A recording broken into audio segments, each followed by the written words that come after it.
I'm a journalist. I can remember the sounds of the newsroom as I finished my articles at one of the computers. I can still hear the sounds of the bustling and the rushing toward that deadline. The shuffling of papers was a constant presence when you worked. Hearing that low hum, that din of action and activity, is almost comforting to types like us. It was the bass beat to the symphony of our lives. So, when you hear the words 911, you think of the number to dial when you hear of more gun violence on these Chicago streets. The smell of sulfur and the gunpowder, another sense that accentuates the center of the world around us. But on a beautifully sunny day, like today, you come into the newsroom in the early morning, and that sound of action is yet to truly penetrate the ears of these reporters when with a styrofoam coffee cup in one hand, crumpled pages of edited copy in the other. But on this sunny morning, the din was different, much more cacophonous, much more rushed, but still so hushed. I made my way to one of the TV sets along the main wall. All were on different channels, showing different bits of news, though all suddenly seemed the same.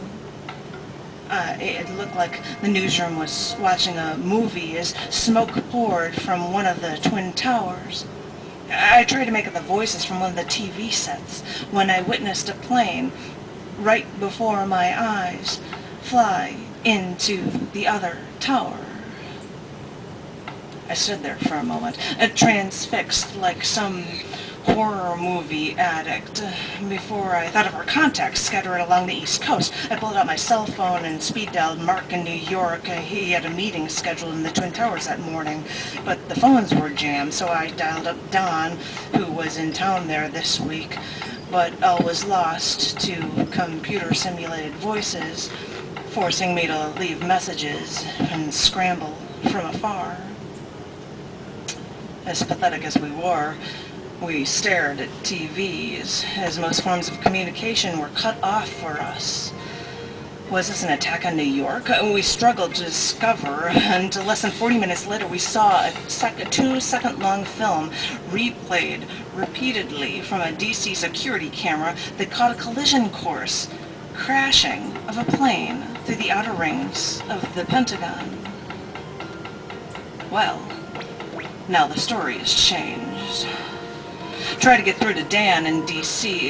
He was supposed to be in the Pentagon today, but the phones were still cutting me off, so we scrambled for any data, looking for any Chicago connection. The Sears Tower, the John Hancock Building, these are national icons. They might be under attack. But before we could gain our bearings, only 25 minutes passed before a plane crashed into the ground near Shanksville, Pennsylvania. Shanksville, I thought. I know somebody there. I searched. I found Anna's number, but who was I kidding? Those lines were cut off, too. It's a strange feeling, being a reporter and not being able to contact a single person. Being detached from any lead, coupled with this sinking feeling, wondering if any of the people you know are physically hurt, or even alive. As a journalist, you really feel hopeless, like your hands are tied behind your back. Give me the news. We give the news. We're not supposed to feel so stranded. An hour after the Pentagon was attacked, the Sears Tower was evacuated. This wasn't my beat. I had no contacts, no one to help me through this disaster, so I waited there in case others needed any assistance. I sat back for a moment, left there to wait, thinking about Mark and Don in New York, Dan in D.C., and even poor Anna. I'm sure she's not hurt, but they're now cut off to me. As I said, all I could do was wait.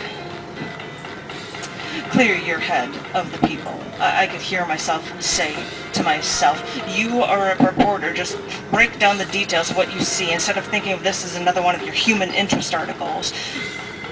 The jet fuel, the drywall, all that paper in those offices, the people trapped. They're all hydrogen, carbon, oxygen. But wait a minute. In Chicago, I think of the sulfur smell when it comes to gunfire.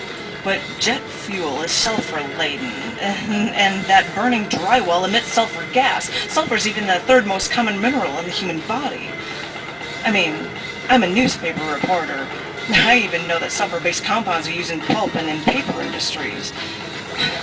Yeah, I'm a newspaper reporter. Just take a breath and turn your head to the stats. To clear my head of the humanity, that thought of so much sulfur being so much a part of so many details in our lives, it made me think of the destruction the sulfur was so much a part of today. I know I've stayed here to give a helping hand. But with all that sulfur on my mind, suddenly I could only smell the burning, and I couldn't stop coughing while I tried to catch my breath.